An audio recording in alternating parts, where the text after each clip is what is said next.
Traffic Review Board reviews items of interest regarding parking and traffic items. We are an advisory board, and our favorable recommendations today will go before the Oshkosh Common Council.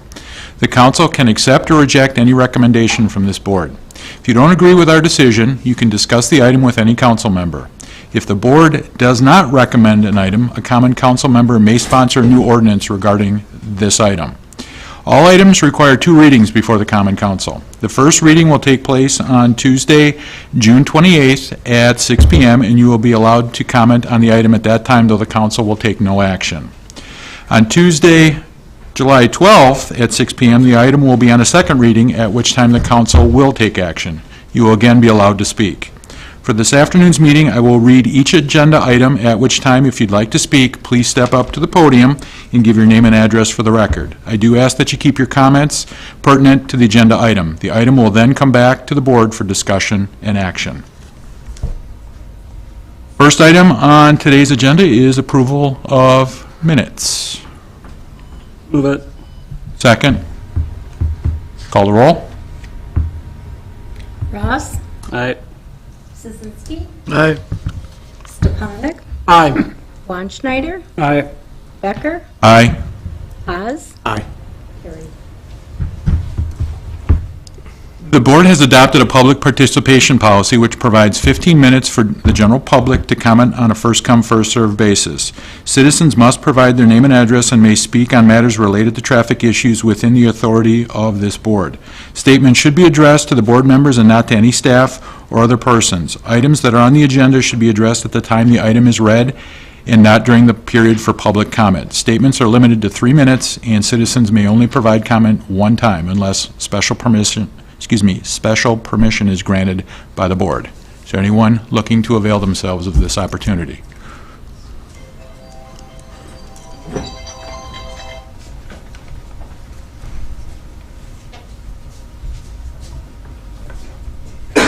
Hi, my name is this on? I believe it is. Okay. My name is Robert Schnell. I live at 905 East Snell Road.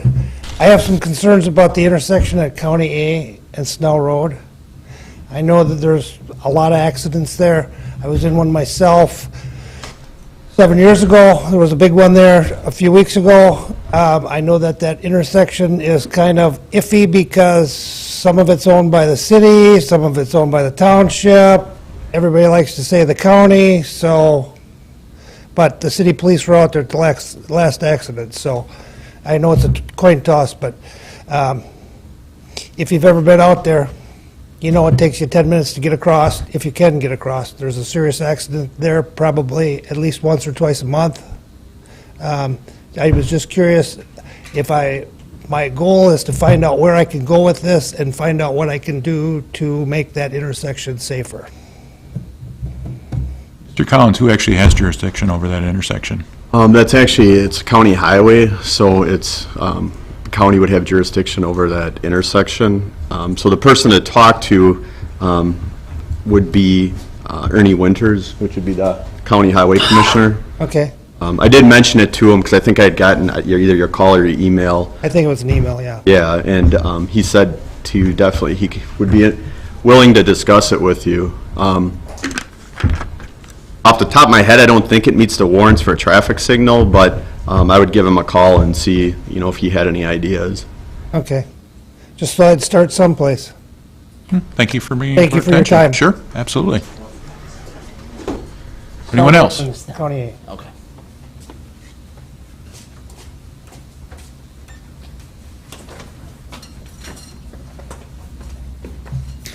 Hi, Ben Rennert, 1113 East Irving Ave in Oshkosh.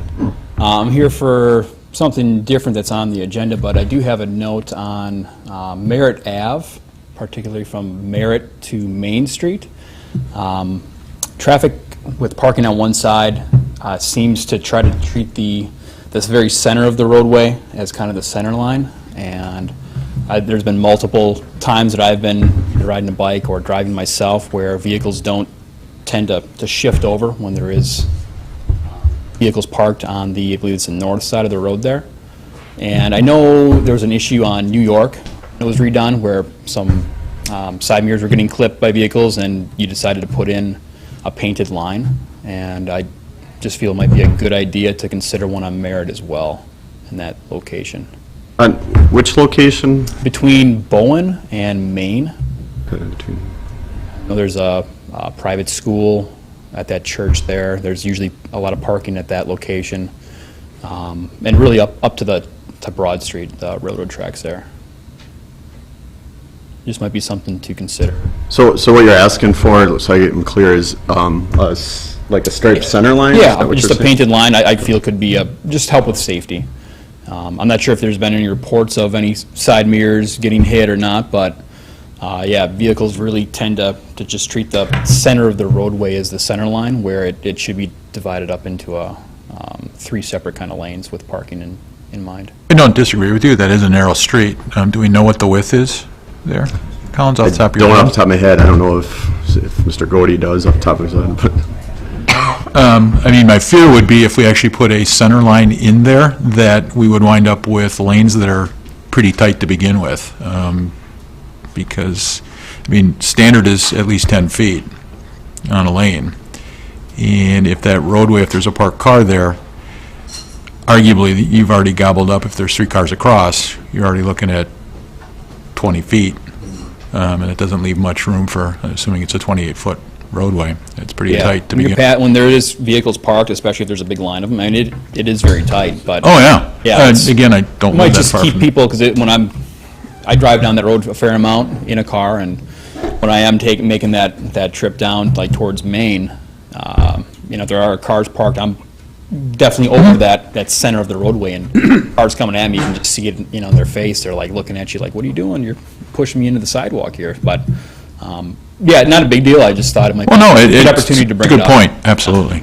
yeah, I can tell, I'll take a look at it, and it's 30 or 32 probably, but we can take a look at it. Because if there's parking on one side, that would be 8 feet, so we'd probably have 22 or 24 feet left, but I'll have to look at it to be sure. Okay. All right, fair enough, thank you. Anyone else? And then the two quick just housekeeping items. So Ben Stepanek, if none of you know him, he's our newest council rep for this board. So Mr. Herman's moved to different boards. And then we do have an applicant for the board that will probably be appointed for the next meeting. You. Which then brings us to new business. First item of new business, a request to designate West Fifth Ave a one-way street from West Sixth Ave to Nebraska Street for westbound traffic. Current condition, two-way street which functions more like an alleyway. Okay, this, and I'll ask Mr. Buck from our planning department to explain a little bit better. But basically what it is if you see on the screen up there, I'll get a pointer.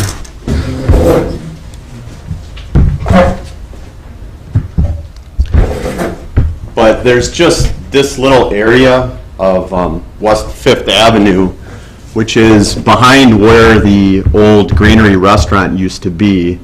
And it's currently, it's not really, it kind of functions like an alley right now, in my opinion, but there's a developer that is looking at developing that Greenery site, and as part of their development, they are proposing some angled parking along that stretch, which it would actually be from right around here over. So I'll let Mr. Buck just explain a little better than I can.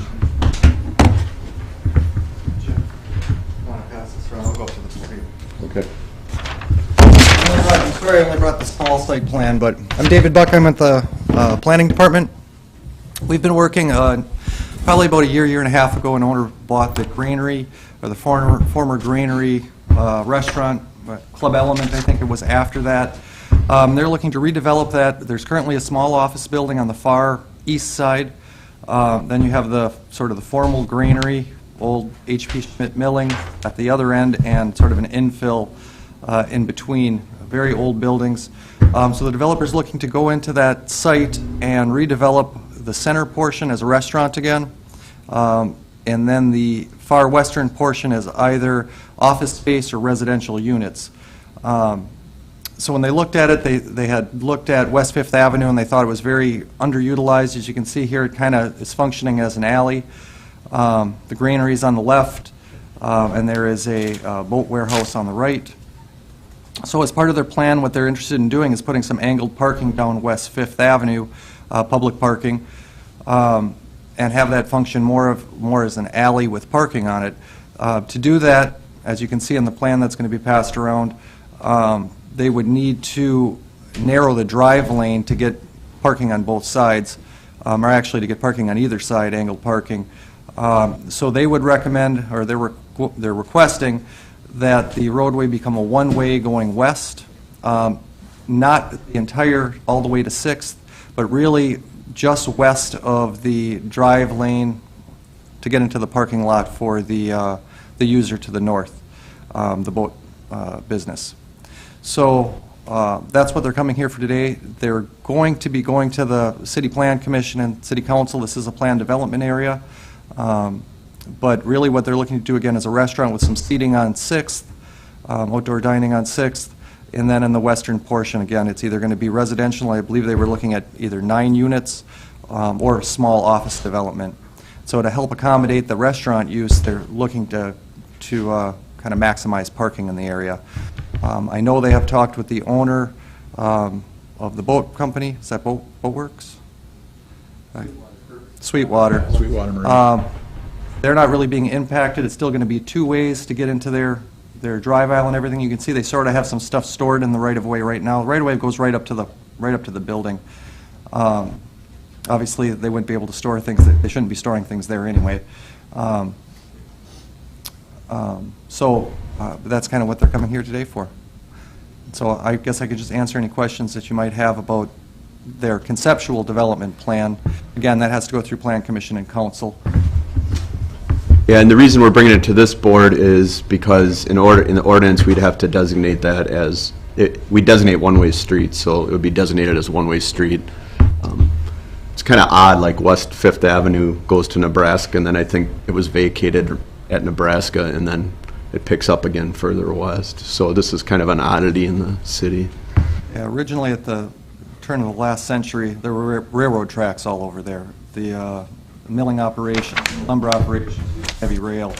Those rails have all obviously are gone now, but kind of left a lot of vacated roadways, and this is the only segment of West Fifth in this area again.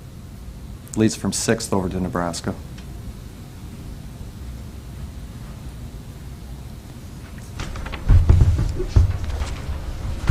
Anyone have any questions?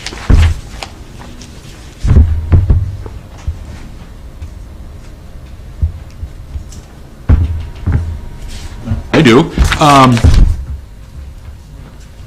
Correct me if I'm wrong, Mr. Buck. Is it going to be one way in its entirety from 6th back to Nebraska? Or No, it would be one way from just west of the driveway leading into Sweetwater. Yeah, if you look at that, if you look at the map in the packet where the red's hatched out, Yep. that part, I guess, is going to remain, and I just got that clarified. So it would be from kind of from Nebraska to kind of where that solid red line is, where, you know, and it wouldn't include that area that says no work in this area.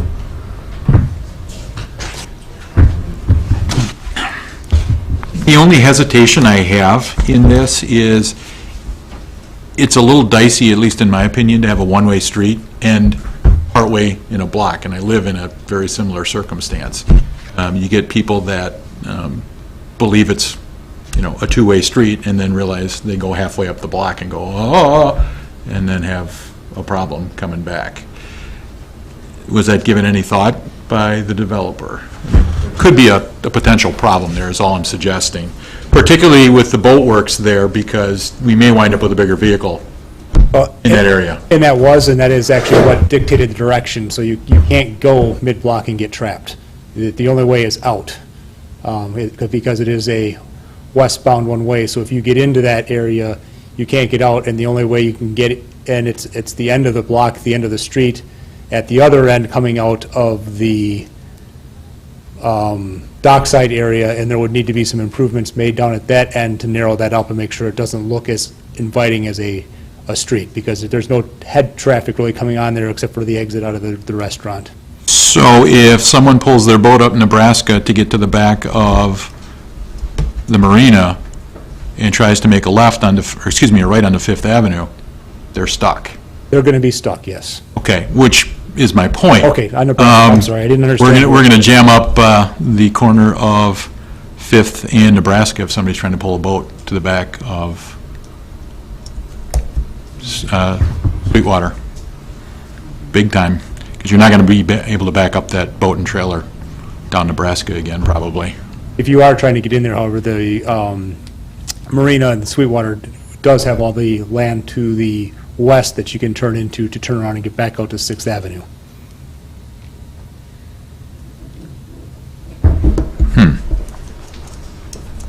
Anyone else?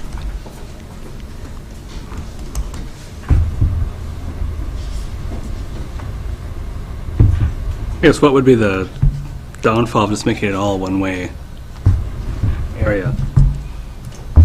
Making Nebraska essentially one way there too, so you couldn't actually go north on Nebraska from 6th? Is that what you're suggesting? No, just that whole back alleyway, just make that all just one-way shot. And I wouldn't have any reservation about that, so long as it's clearly marked just south of Fifth on Nebraska that you're approaching, do not enter Yeah. far enough back so that we don't wind up with a That's what I would. 20-foot boat trailer and a 20-foot pickup truck trying to navigate through there. Yeah, we would backwards. definitely sign that And take one way and do not enter. Yeah. The only potential consequence that I can see with that is vehicles trying to exit the Sweetwater site to get back out. They would have to then go all the way down Fifth rather than going directly out to Sixth. So you wouldn't be able to exit immediately out onto Sixth. You'd have to then take a right, a pretty tight right, down West Fifth Avenue through the... Oh, I see what you're saying. So you were talking about this hatched-out area, why not have that as a one-way? Yeah. I was assuming you were talking about the corner of Fifth and Nebraska. Oh, no. No. Oh, I think Gary's talking about the hatched-out area, and that's what Mr. Bucks explained. The issue there was that, if you did have a boat and trailer and got in there, if we leave that, kind of as two-way, then you can get out, instead of trying to go down West Fifth. And that was the thought process there. When I do the ordinance, assuming that this goes through, I'll have to work on the wording, so it won't say 6, but I'll have to figure out how many feet from 6 that is, where it's going to become one way.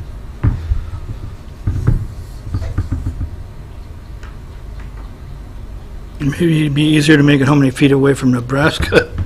Yeah, I could do it that way too. Yeah, the other point that I could make is when it does come through as a planned development, because Fifth and Sixth and that intersection there is directly impacted by the planned development, the Plan Commission and City Council can take a look at that and make, off-site right-of-way recommendations as well. As far as narrowing up lanes or requiring signs or other off-site improvements or on-street improvements.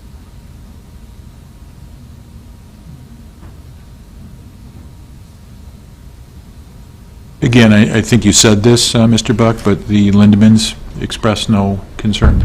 Sweetwater expressed no concerns. The developers had stated, I have not talked to him personally, but the developers had stated they had talked to him and that they were okay with him.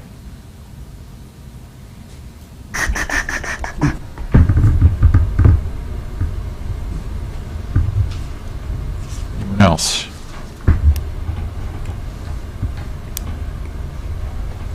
I probably should have done this before this afternoon, but I'd like to get some input from the Lindemans on this particular issue, because it's their customer base that's going to potentially... Well, no, we notified them. Okay. Did we? Yeah, we did notify them of this meeting. Okay, well, then that's... Yes, and we didn't okay. hurt anything. I know that we've worked with these developers in the past, and I think they know the Lindemans pretty well, so I think we're pretty confident that Okay, all right. they've talked to them. Last call. Anyone have any questions? We still need a second on the floor on this. Did we Second. move it? one, well, yeah, actually, you're right, no one moved it to begin I'll with. move it. Second. Call the roll. Ross, Aye. Aye. Sonic, Aye. Schneider, Aye. Becker, Aye. Haas. Aye. Agenda item number 2. Request to designate bike lanes on Irving Ave from Wisconsin Street to Hazel Street. Current condition, no bike lane. Okay, this item we're bringing back, as you remember, can't remember if it was the last meeting or the meeting before that, we had a joint workshop with the Bike and Pedestrian Committee and discussed this issue, so I think most of you are familiar with it. However, for people who aren't, I'm going to ask Alexa from our planning department just to kind of give you a brief update on it. But since then, it was recommended that we have a public meeting on this proposal and get input, which we did have, and that was on Monday, May 23rd. And we did have a really good turnout. We had about 40 people there. So I'll ask Alexa to give us just kind of, for anybody who isn't familiar with it, kind of give us a layout of what the issue is, and then just a little bit of background on the public participation meeting. And then before we have more discussion, I'm sure there's some people that want to speak on it as well. So, Alexa. Hi, my name is Alexa Najunas. I work in the planning department for the City Hall, and I'm also the staff representative for the Bike and Ped Committee. So the Irving Avenue bike lane, it is recommended in the bike and pedestrian circulation plan to be used as bike lanes. And through the Bicycle and Pedestrian Committee, they have made a recommendation for the proposal to have bike lanes on Irving Avenue from Wisconsin to Hazel. And like Jim said, at the April Traffic Review Advisory Board meeting, we had a joint workshop where both committees and the board discussed the benefits and advantages, disadvantages of the proposal.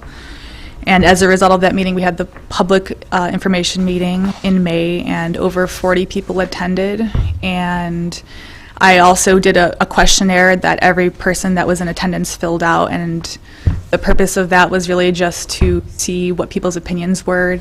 And there were 36 people who returned their questionnaires, and 6 of them were against the proposal, and the rest were in favor of the proposal.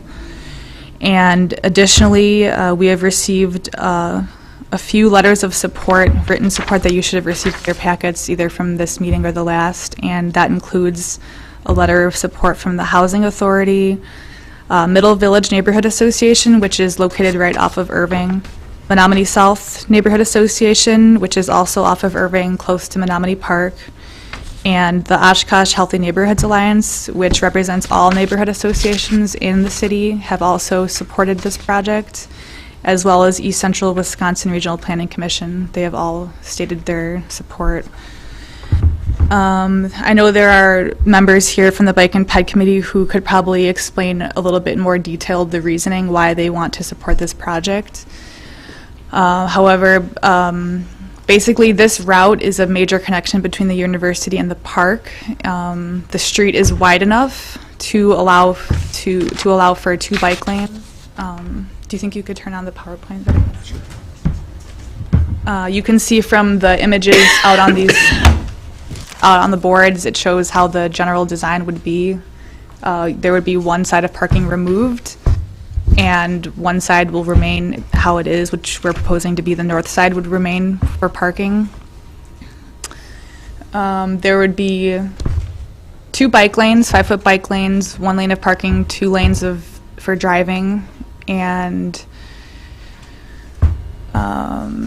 yeah, he's just pulling it up right now. Basically, it's a major connection between the university and the park, and there aren't many streets that are wide enough to accommodate for 2 bike lanes, which is why they selected this route. And just you can see on the board there, all of our bike lanes that are already implemented are in the solid black line, and this is just one major area that is not yet completed, and it would just be able to complete a connected route and allow for people to move throughout the city more safely.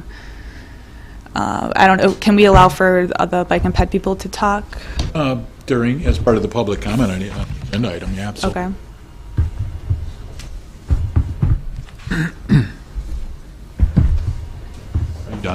Alexis? Yeah, yeah. Okay. So we'll get the public comment, but, so as you might recall, the issue then is the proposal was to remove parking on the south side of the street. And the current proposal, the only things that have changed is we're looking at from Wisconsin to Hazel. So the bike lanes, we would remain as, it's currently Sharrow's, so it would remain as Sharrow until we get to Wisconsin, and then there'd be bike lanes on both sides from Wisconsin to Hazel, and the parking would be removed on the south side of the street. So I wanted to mention, I told him I would, I did get one call from a citizen, Gary Herman, at 312 East Irving Avenue, who is against the proposal. His comments were he didn't, basically the issue was he didn't support removing the parking for bike lanes and didn't feel that they were heavily used. Of course, I explained to him that, it's part of a plan and that the idea is that, once the plan's implemented, that more people would use them and kind of where it came from. And, told him I understood his point of view and would share that with the board. He works second shift, so he couldn't be here tonight. I got a question, like some of these portions of Irving have been reconstructed. Has there been any thought given to like making the street wider at all? Mr. Godey can comment on that, but I don't, it was recently reconstructed, so I don't think there's any thought of No, I mean, making it wider. before it was reconstructed. Oh, okay. I wasn't here at that time, but maybe Mr. Godey can answer. It was reconstructed, and it was wider than a standard street would be. Our standard residential street would be 32 foot, a collector would be 36. Off the top of my head, I'm not sure if Irving is a collector or not, but this one was paved at 40. Due to the fact it was the main lead to the park, it would make sense as a bike route. We felt people were using it as a bike, even a bike corridor at the time. Thanks. Have we gotten any recent parking data from the street of how often it's utilized? You mean as far as parking utilization? Yeah. Yeah, I know Alexa did do some parking counts. Well, looking at that parking, I mean, that's in February, so you're in the wintertime, and then also the timing of it was, either during work hours or right after work, just right after it. So I don't know if there's anything as far as evening, more towards nicer weather time. Has it been, nothing's been shared in that? I don't think we've done any formal counts recently. I mean, I've done some informal observations, and it seems that there are a few cars that park there.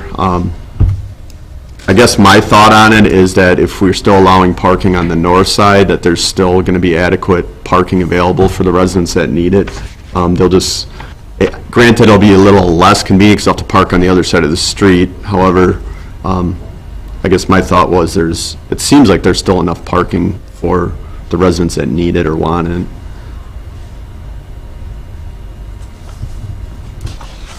Anyone, public, have a comment? Would like to address the issue?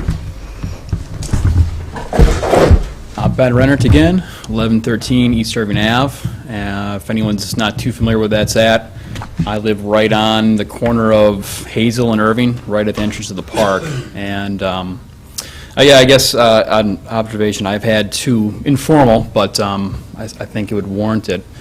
I've noticed very few vehicles being parked on that area of Irving, where you would kind of assume the majority of parking probably would be taking place right next to the park. And definitely over the last few weeks, as weather has been more in a cyclist's favor, I've noticed quite a few more cyclists heading from Main Street area down towards the park. I would definitely say, from what I've seen, just sitting at home in the yard, whatever it may be, the number is drastically higher in the favor of the cyclist versus the motorist looking to park their vehicle in that area. So I could just kind of attest to the fact that a bike lane could be very well warranted in this stretch of Irving. I know we've spoke about it in rather good detail a few weeks back when we got together for the workshop. I just want to stress that point again, that especially with my just proximity to Irving Ave and to the park, I feel it would be a great addition to the roadway, and I think would be a welcome change to the community.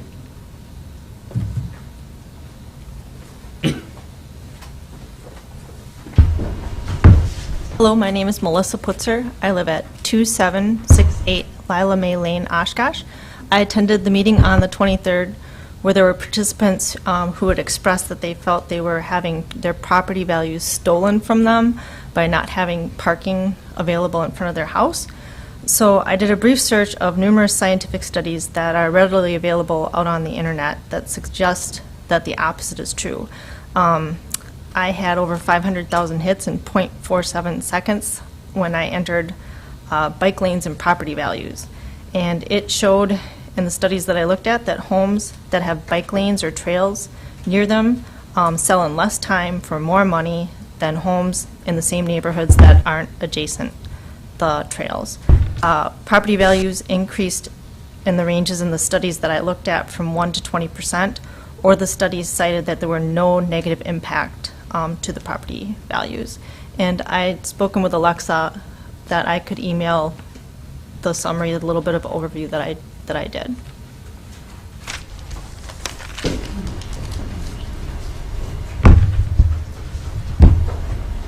Go ahead.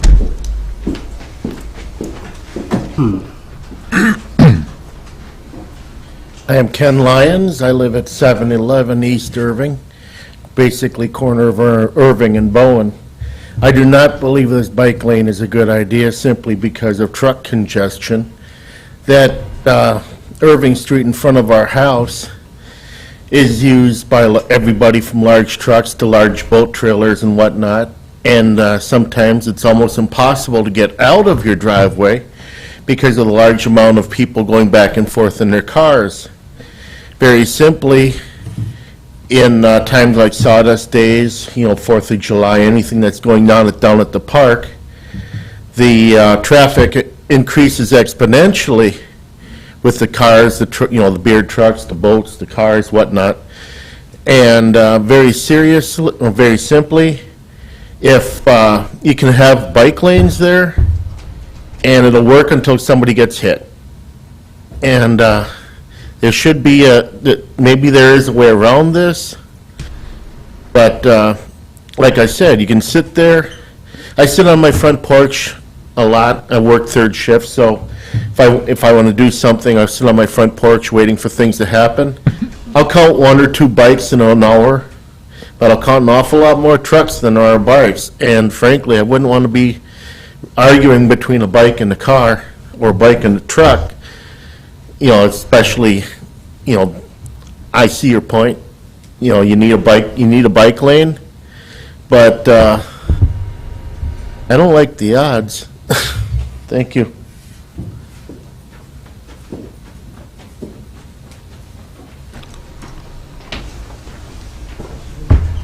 Didn't give a solution. Hello, I'm Mike Halloran, 1055 Logger Lane. I'm a cyclist in the Oshkosh area. I frequent going across Sunnyview and coming down A, and frequently look for a route to cut back across from the park, from Menominee Park, to head back, because I live on the south side of town over by the airport. And I do not find a nice, safe route to cross the city. And if we were to approve that this route be, the bike lanes be put in place, I would feel a lot safer riding in a designated bike lane versus taking my chance just on the open road. So I fully support adding these bike lanes.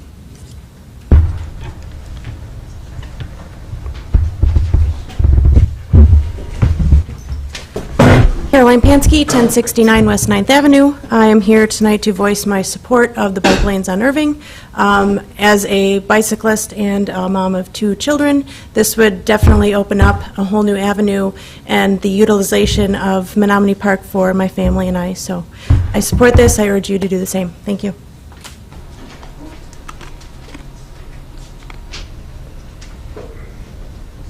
Anyone else that would like to comment?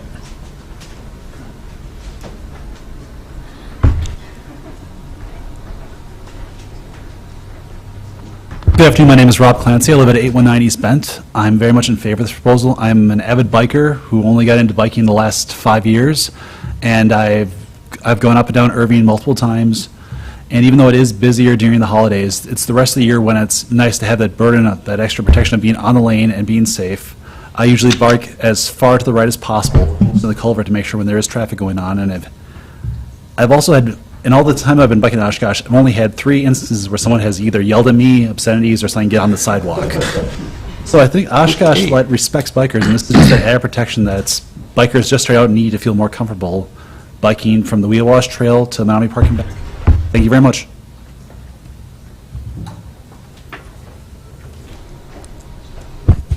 I'm Adam Belcarelli. I live at 1624 Western Street, and I'm on the Biking Ped Committee. And following our meeting last time, I had gone and done a little bit of research, found a really interesting website called advocacyadvance.org, and 2 bits of information on there that I wanted to bring up.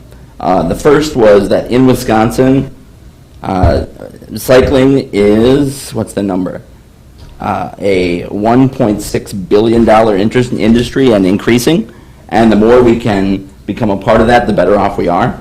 The other is a 2013 study done in Indianapolis, Indiana, that actually pegged the number of a home increased resale value of a home near a bike path is 11% more than a comparable home that is not near a bike path. And I thought those were 2 recent and interesting bits of information that way. The other thing that we talked about during that joint meeting, or sort of came from that, is the idea that the more we can make access to public facilities like Menominee Park bikeable and safe, which is what a bike lane provides, the less people feel the need to drive to those locations, solving that problem that there's too much vehicular traffic in those places where people are concerned about large groups of people. Because if more people can bike there, they will.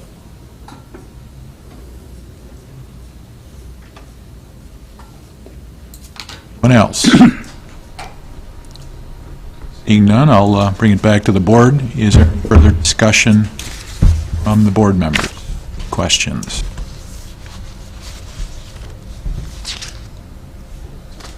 And I have some. What's going to qualify this as a success, Alexa or Mr. Collins? How many people have to use it for it to be defined as a success, a worthwhile venture? A citizen posed that to me just yesterday.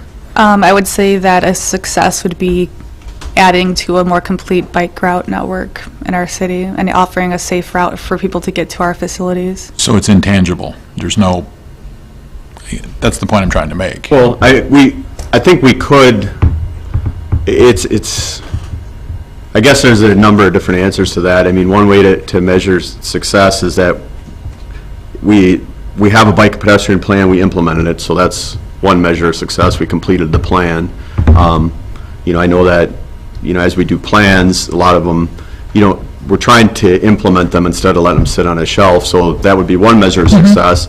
I'm sure the measure of success that some people are looking for is that they ultimately get used, right? So we could do user counts. It's a relatively, the old school way of counting the usage is by sitting out there and counting, which we don't have a lot of resources to do, but that is an option. But there are some newer technologies where you can count. I know our East Central Regional Plan Commission, or our Metropolitan Planning Organization, does have some technology where they have done some bike counts, like on the Riverwalk. So I guess that would be one measure of success. You could look at maybe utilization of what it currently is as far as bikers on Irving, and then what it is after the bike lanes are implemented. You know, there's more intangible measures, like you said, about how, you know, does it affect house values, or does it attract people to Oshkosh to live here because there is bike infrastructure?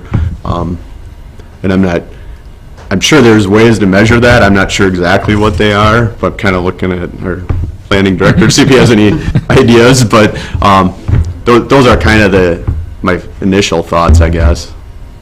Okay. You, go ahead, absolutely. The National Bike Challenge uses GPS data that cyclists use, and year on year they have the database showing where the roads are utilized more by cyclists from Strava. I think you're looking at safety concerns too, like you would never know if you put this in and if you didn't put it in and somebody was injured in a accident, here you're potentially, being proactive and making a safety step ahead of time. Yeah. I can tell you that at the next meeting, I'll be presenting our 2015 annual crash study, and I can tell you from what I've done so far that our pedestrians for sure, and bicyclists to a little lesser degree, but the crashes involving pedestrians and bicyclists are going down. They did go down quite a bit last year. Now, I can't directly attribute that to the improvements we've made in our pedestrian infrastructure yet, but I think it helps. Obviously, we've put in some of the rectangular rapidly flashing beacons throughout the city over the last couple of years. I guess I'd like to say that that had some impact on improving safety. At some point, we should be able to tell that, but I think too with the bike lanes, there is, like you'd mentioned, there is that potential that, it might make it more safe, but without doing it, I don't know that we can make that comparison yet. Well, I think that is, when you have a bike lane marked on, or stencils on the road, it automatically gives an alert to the driving populace, where if it doesn't exist at all, it's wide open. And it just brings it to the driver's attention that there will be, or could be, or there are bikers sharing the road with you. Yeah, I think it accomplishes two things. It points it out right away for drivers. I think that naturally makes the commute safer, but it also is a great opportunity to add an extra mode of transportation to get to the park. It's now safe for cars, it's now safe for bikes to get to the park by adding this in, so I support it. It connects the university and the Menominee Park to the major areas of the city. I think it makes sense to connect them, and it should lead to better both bike safety and car safety as far as that goes. Do you have anything? I guess my question is, what was the plans for New York Ave then? Well, they're all Sharrows, right? The plan for New York Avenue was to do Sharrows, so it's a separate route. And that's a good question. I'm glad you asked that, because some people have questioned that. So New York Avenue was planned, in the plan is Sharrows. It's not wide enough to do like designated bike lanes like Irving is. Irving's wider. And then the other thought was that those are two separate routes, because like you said, Irving Avenue, you can see from the university to the lake basically, and vice versa, pretty clearly. So it's a straight route. So I know at our public meeting, some of the university representatives or the university students had mentioned that they wanted Irving as that connection because it's a direct connection, and they would use it more often than if New York was a little bit further north. And logistically, we can't do bike lanes on New York. So I guess that's the short answer. Couple of comments. You will get no argument from me that bike lanes make everyone safer ultimately, but the observation, if I missed it, I apologize, but the observation I made, it's conspicuously absent. There is no designation in this item about which side parking is going to be on and which side parking is not going to be on. Yeah, so I'm not comfortable voting on something without that designation. So the parking would be removed on the south sides, the proposal. And I must have missed that on this one, because I know I had it on the last one, but that is. So I will entertain someone to amend what we have before us. I'd like to make an amendment that the motion is remove parking on the south side of Irving. Second? Second. All in favor? Aye. Back to the motion in chief. Is there any further discussion?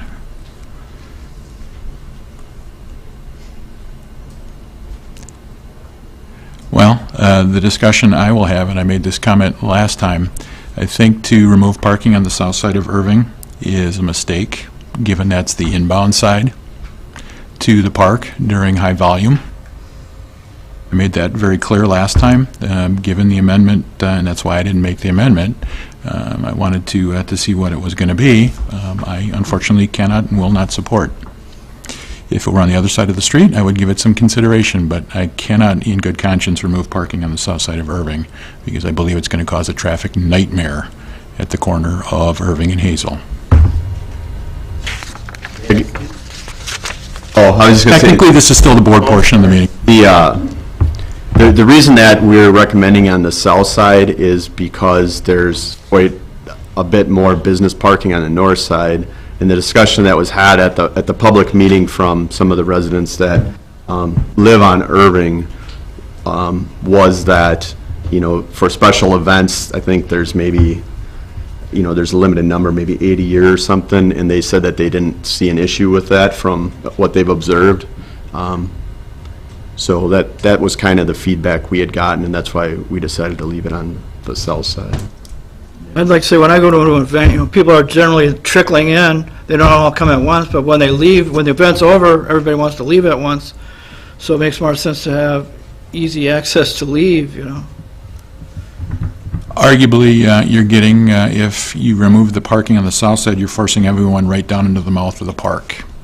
If they don't find a parking spot on the south side, they're going to have to either go north on Hazel or south on Hazel, and you're going to have more traffic in those neighborhoods than I would argue they're prepared to handle.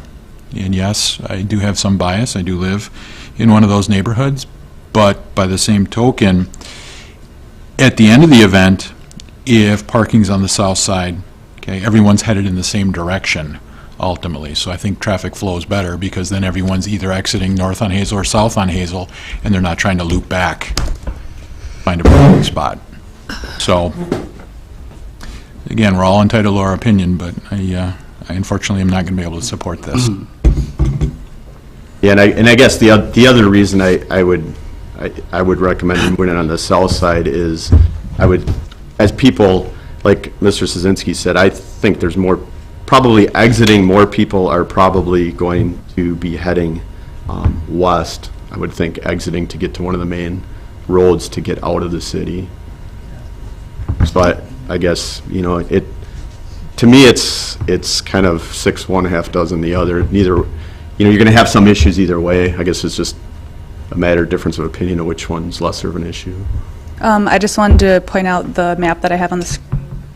I did kind of a little measurement of the size of a car and how it would look on the screen. Those are the 2 blocks right next to Hazel. So if you're assuming that people would want to walk 2 blocks from Hazel to get to the park for an event, you'll be losing at most 16 spots in that area. So I don't know if that helps just visualize it at all, but that's how many spots you can potentially fit there.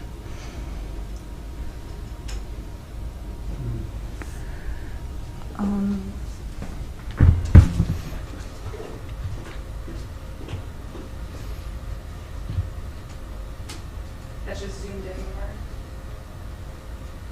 And then I showed where they would fit. They could not park there, right on Hazel.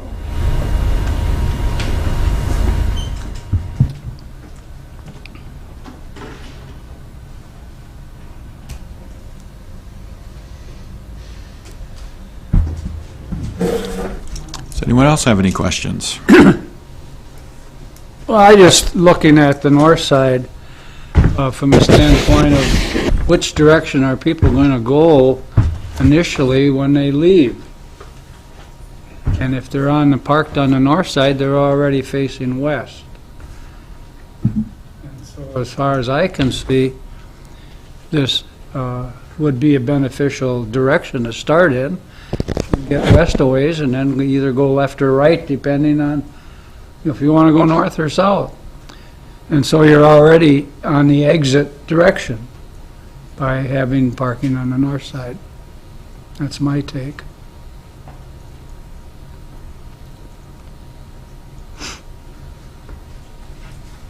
Oh, anyone else? Call the roll. Ross? But Ross? no. Szynski? Aye. Stepanek? Aye. Schneider? Aye. Becker? No. Haas. Aye. Carried 4-2. Which brings us to agenda items for the next meeting.